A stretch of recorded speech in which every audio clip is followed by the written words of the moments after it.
कोलकाता कांड, सीबीआई पूछताछ ने खोला शर्मसार करने वाला राज।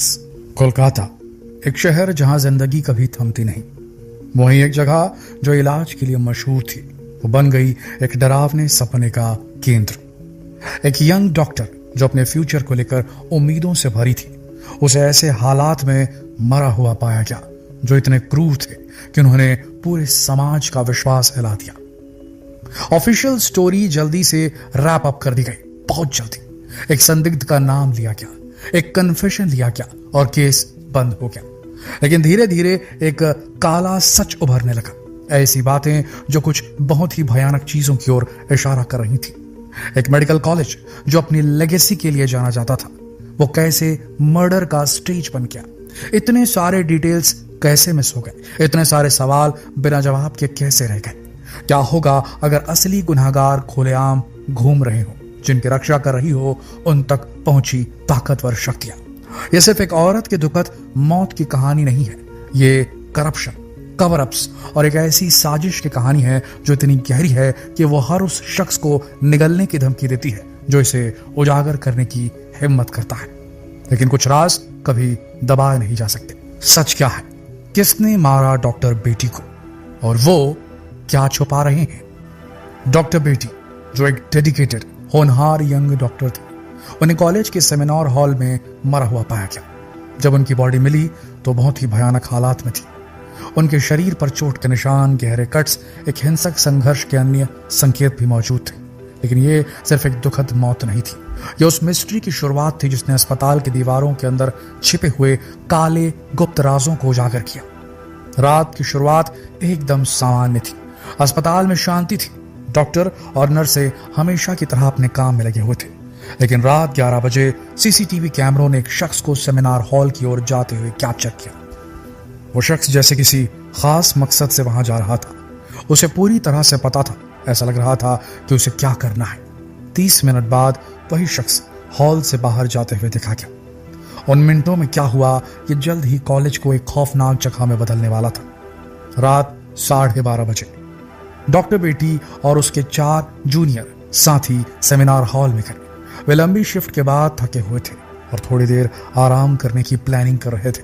लेकिन जो जगह उन्हें सेफ्टी देने वाली थी वो एक हॉरर, एक बहुत ही भयानक इंसिडेंट की जगह बन गई। रात 2:30 बजे जूनियर डॉक्टर्स हॉल से निकल गए और डॉक्टर बेटी को अकेला छोड़ दिया। 1.5 घंटे बाद एक और शख्स सीसीटीवी पर सेमिनार हॉल की ओर जाते हुए दिखा। यह वो आखिरी बार था जब किसी ने डॉक्टर बेटी को जिंदा देखा था। अगली सुबह जब अस्पताल में रोज की तरह रूटीन शुरू हुआ तो एक जूनियर डॉक्टर ने सोचा कि वो डॉक्टर बेटी को चेक कर ले। लेकिन जब उसने उन्हें देखा तो उसे लगा कि वो अभी भी सो रही है, इसीलिए वो बिना जगाए चला गया। सुबह 9:30 बजे तक एक और डॉक्टर ने उन्हें पाया और उसने देखा जो दिखा उसे बेहद डरावना था। डॉक्टर बेटी के कपड़े इधर उधर बिखरे हुए थे, उसके शरीर पर हिंसा के साफ संकेत थे। उसके चश्मे फर्श पर टूटे पड़े थे, जैसे वे उस भयानक हिंसा का मूक गवाह बन गए हो, जैसे उसने सब कुछ सहा। मर्डर की खबर तेजी से फैली जिसने अस्पताल और शहर में खलबली मचा दी। ऐसी किसी जगह जो हीलिंग के लिए है, लोगों को ठीक करने के लिए है, वहां ऐसा गुनाह कैसे हो सकता है? कौन हो सकता है इतना बेरहम कि एक जवान डॉक्टर को नुकसान पहुंचा दे, जिसने अपनी जिंदगी दूसरों की मदद करने के लिए समर्पित कर दी थी। पुलिस ने तुरंत इन्वेस्टिगेशन शुरू की, लेकिन शुरुआत से ही ऐसा लगा कि इसमें कुछ गड़बड़ है। क्राइम सीन को सही से सिक्योर नहीं किया गया और जरूरी एविडेंस को अनदेखा कर दिया गया। डॉक्टर बेटी का फोन, लैपटॉप जिसमें जरूरी क्लूज थे, उन्हें काफी बाद में करेक्ट किया गया। ऐसा लग रहा था जैसे जो लोग इंचार्ज थे वो सच्चाई को छिपाने में ज्यादा इंटरेस्टेड थे बजाय कि उसे सामने लाने में। जल्दी पुलिस ने अनाउंस किया कि उन्होंने एक संदिग्ध को पकड़ लिया है, संजय रॉय, जो एक सिविक वॉलंटियर था जिसकी पहचान उसके करप्ट प्रैक्टिसेस के लिए होती थी। पुलिस के अनुसार संजय को सीसीटीवी में सुबह 4 बजे सेमिनार हॉल में घुसते हुए देखा गया था। जब वो बाहर निकला तो उसका ब्लूटूथ नेक बैंड गायब था।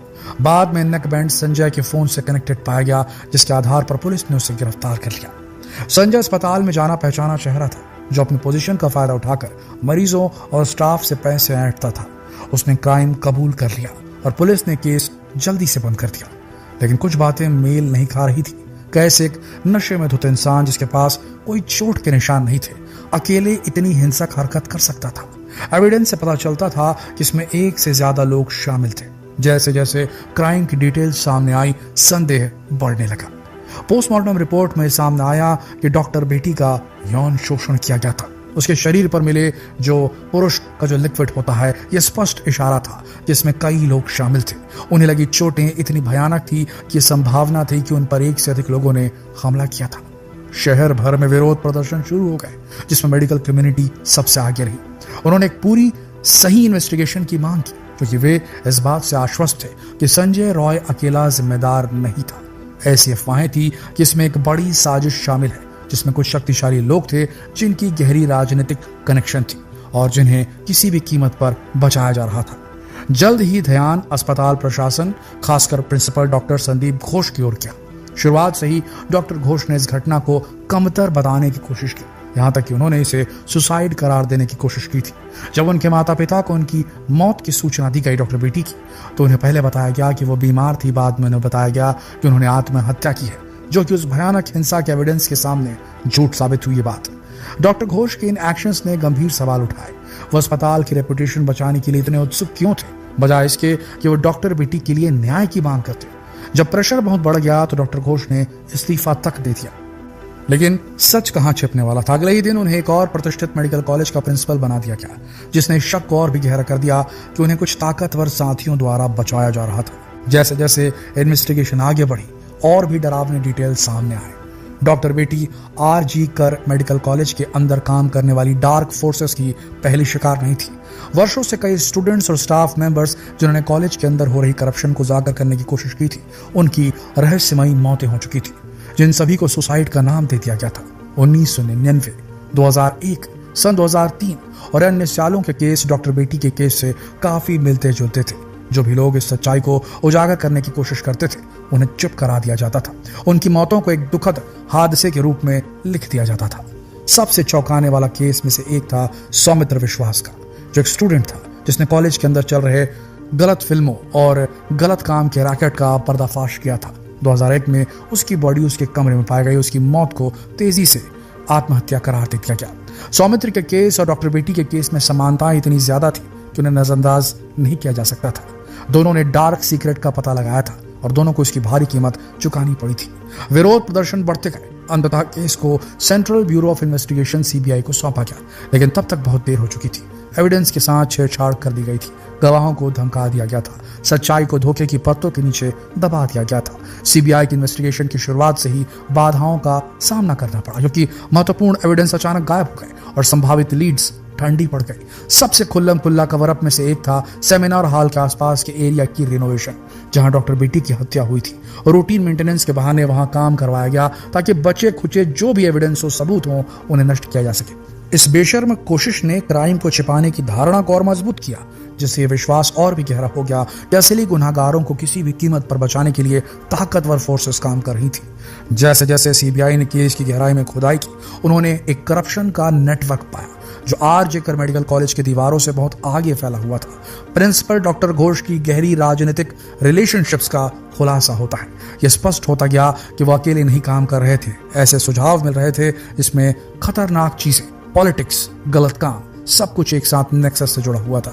लेकिन लगातार बढ़ते एविडेंस के बावजूद असली अपराधी अभी भी पकड़ से बाहर थे। सीबीआई को हर मोड़ पर रोड ब्लॉक्स का सामना करना पड़ रहा है। गवाहों ने अपने बयान वापस ले लिए हैं और महत्वपूर्ण डॉक्यूमेंट्स अचानक गायब हो गए हैं। ऐसा लग रहा था जैसे कोई अदृश्य ताकत इन्वेस्टिगेशन को गाइड कर रही हो, ये सुनिश्चित कर रही हो कि सच्चाई कभी सामने ना सके। आखिर में सवाल वही रह जाता है, सच में डॉक्टर बेटी को किसने मारा? क्या ये सिर्फ संजय रॉय था जो नशे में धुत था और अकेले इस क्रूर कृत्य को अंजाम दिया, या फिर सिर्फ वो एक मोहरा था जिसे एक बहुत बड़े खेल में बलि चढ़ाया गया ताकि उन लोगों को बचाया जा सके जिनके पास खोने के लिए बहुत कुछ था?